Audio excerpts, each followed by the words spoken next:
एक प्रश्न पूछने के लिए दोबारा मैं आया। पहली दफा आपकी तबीयत कुछ नादुरुस्त थी, तो गौ माता इतनी पूजनीय है, ठाकुर जी ने पूजा की, माता जी ने पूजा की उसकी, तो कोई भेड़ बकरी ऊंट गट्टा कुछ आवारा दिखता नहीं है।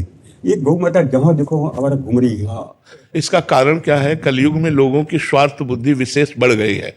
अर्थ प्रधान बुद्धि हो गई, धर्म प्रधान बुद्धि नहीं हुई। धर्म का ह्रास होने के कारण जो हमारा धर्म का मूर्तिमान स्वरूप गौ है उसका तिरस्कार हो रहा है।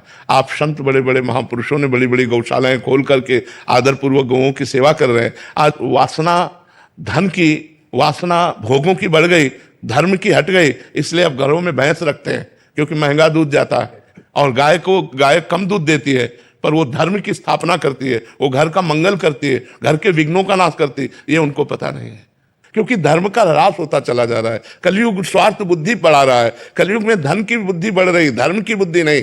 जबकि हमारे पुरुषार्थ में पहले धर्म है, फिर अर्थ है, फिर काम है, फिर मोक्ष है। लेकिन लोग धर्म का त्याग करके अर्थ की प्राप्ति और कामना की पूर्ति में लगे हैं। धर्म और मोक्ष दोनों का त्याग हो गया है क्योंकि गौ सेवा मोक्ष की भी प्राप्ति का हेतु है। क्योंकि स्वयं भगवान श्री कृष्ण ने परब्रह्म परमात्मा होते हुए भी गौएं चराई, गौओं की सेवा की। गौओं का दुग्ध जो है वो हमारे हविष्यान्न में आता है, यज्ञ की पूर्ति होती है, देवता प्रसन्न होते हैं और सारे विघ्नों का नाश होता है। स्वयं भगवान के श्री अंगों में गौ का गोबर लगाकर और गौ की पूंछ से निर्विघ्नता का प्रमाण दिया जाता था। तो ये गृहस्थ लोग जो आज दुखी अशांत, भाई भाई में झगड़ा, पूरे घर में अशांति छाई, उसका कारण यही है, धर्म का लोप हो जाना। अगर एक गाय, एक बछड़ा आंगन में बछड़ा कूद रहा है और गाय के गोबर से लिपा हुआ आंगन है और गौ के दूध से भगवान का भोग लग रहा है तो सारे विघ्न नष्ट हो रहे हैं। लोग जान नहीं पा रहे हैं, लोगों की स्वार्थ बुद्धि हो रही महाराज, इसलिए हमारी गौओं की दुर्दशा हो रही है।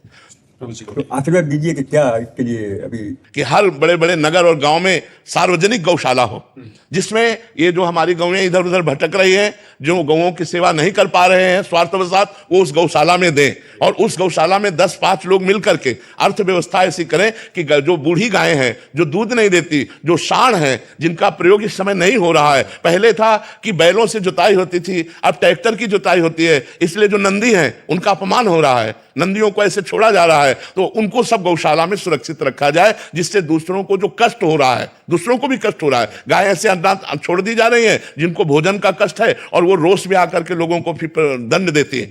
अगर छोटी छोटी गौशालाएं हर नगर में हो तो हमारी गौएं सुरक्षित हो जाए, हमारी गौओं की सेवा हो जाए, तो हमारा राष्ट्र सुरक्षित हो जाए, राष्ट्र में विघ्न आना बंद हो जाए यदि गौएं सुरक्षित हो जाए। जहां गौएं कटती हैं, जहां गौओं का निरादर होता है, वो राष्ट्र दुख से युक्त होता है। कभी अतिवृष्टि, कभी अनावृष्टि, नाना प्रकार की प्राकृतिक आपदाएं उस राष्ट्र को दुख देती रहती हैं। ऐसा चाहे जहां भी हो, तो जहां गौ हत्या होगी, जहां गौओं का अनादर होगा, वहां दैवी आपदा जरूर, उस प्रकृति वहां की कष्ट देगी उसको। गौ धर्म स्वरूपा है, जैसे वेद माता गायत्री है ऐसे धर्म माता गाय है। गाय धर्म स्वरूप है।